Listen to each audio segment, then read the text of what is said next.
Hey, business-minded mama. I'm so grateful that you are here and that you are ready to grow an authentic community and scale your impact. Hi, I'm Stephanie Parenza, the voice behind Business-Minded Mama podcast, local and small business advocate, and entrepreneur.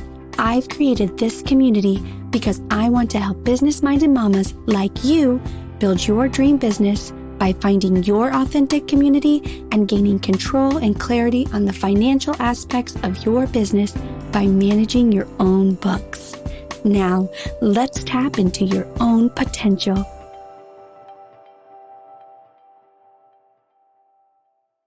Hello. Today, let's talk about the secrets to growing your business even with a house full of kids.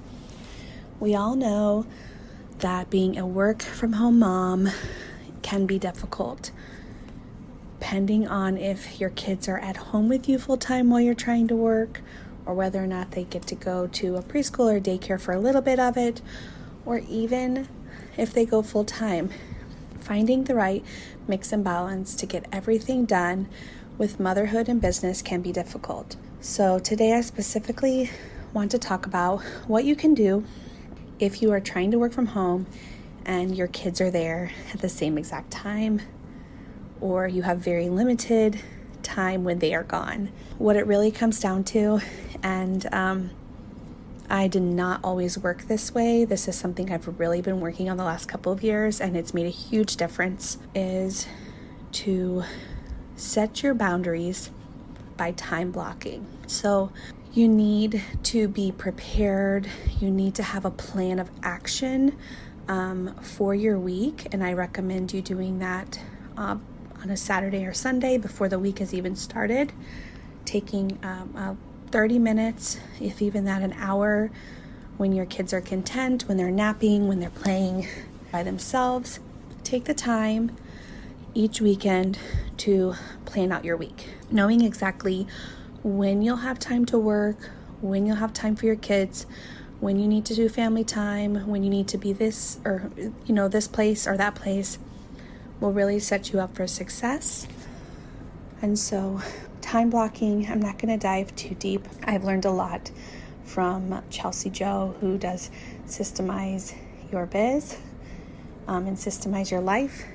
You can go check out her podcast. I'll put that information in my show notes, but what I've learned is a lot of this has come from her. So time blocking, what essentially that means is that you have blocks of time each and every day that you know you can work, that you know you need to be with your kids, that you have your time, that you have your routines in place. And so without going into too much detail, what I want you to take from this is set this work block and set this family block.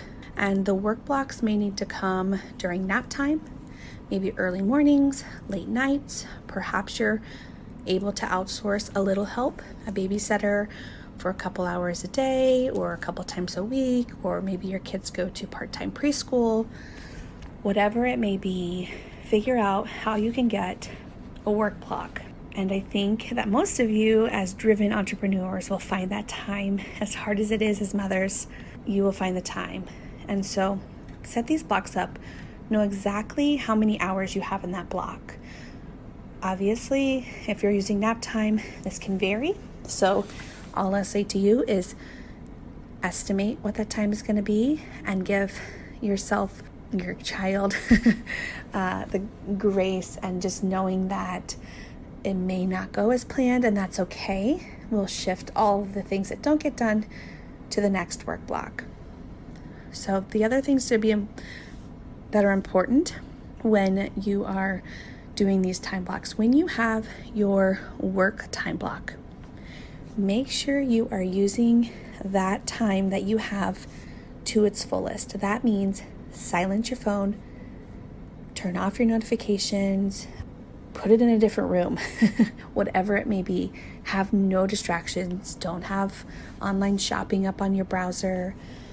Don't have if you have a million things in your mind, take a few minutes to write them all down real quick so you don't forget, but then put them aside until your work block is over. The one thing that I do, or I try to do, is just turn my phone on airplane mode. So that gets rid of all the noise there. I usually send a text to my husband and say, hey, I'm going on airplane mode, so no distractions. If you really, really need me, send me an email to my work email or whatnot, or we're both working at home right now, so I'll say, just come get me. That kind of leads me to another thing. If email is a distraction for you, look at your email at the beginning of your work block, and then don't look at it again until the end of the work block. Completely get out of that. So really find the things that distract you. If you if your workspace is in your room and your room's a disaster and that drives you crazy, maybe take 5 minutes to pick up a little bit. If you are starving, you need a snack to really focus. Grab a quick snack. Do whatever is going to help you be more successful in your work time block. And some of this may take time. You may need to figure it out. I know the things that I need to do, the things I have to get off my mind in order to have a successful work block. But that has taken me time. And so give yourself permission to figure it out along the way. Now, the other thing I want you to do is when you have your family or your kid block, so any block of time that is not related to work, give your children 100% of your focus and attention. If you are fulfilling their needs, if you are giving them your undevoted time and being there for them, then they should be fulfilled and satisfied and happy to give you your time when you need it. Our kids don't require our attention 24/7. Do they need help here or there along the way? I don't think they have an expectation for us to play with them all day nonstop, especially if you're giving them undevoted time throughout the day. You are setting up boundaries for them, letting them know that you also have things that are important for you and for your life, but that they are just as important, and that's why each thing that's important to you gets its own bucket of time. It may not come easy at first, but I think as you progress down this path and you really set these boundaries, even with them, even with your spouse, everyone will understand, and it will totally become okay with them. It will be natural. It'll be a way of life. Everyone will be happy and fulfilled and content. The other thing you can do is when you have those gray areas of time, so I'm going to say have a work block each day, have an undevoted 100% attention kid time each day, and then you have these other times. We're going to call them gray. I don't know why I want to call them a gray area. I'm an accountant. During these times that you have blocked off, or maybe you need to do some laundry or dishes or whatever, if you find that you have a little extra work you need to do during that time and your kids are seeking your attention as well, have them get involved in your work. My kids love to pretend like they're working right next to me, or sometimes I'll sit at their table with them and give them some craft materials and say, hey, can you make me some pretty pictures that I can put on my desk? So then I can get a few emails done or a task or whatever needs to be done right then.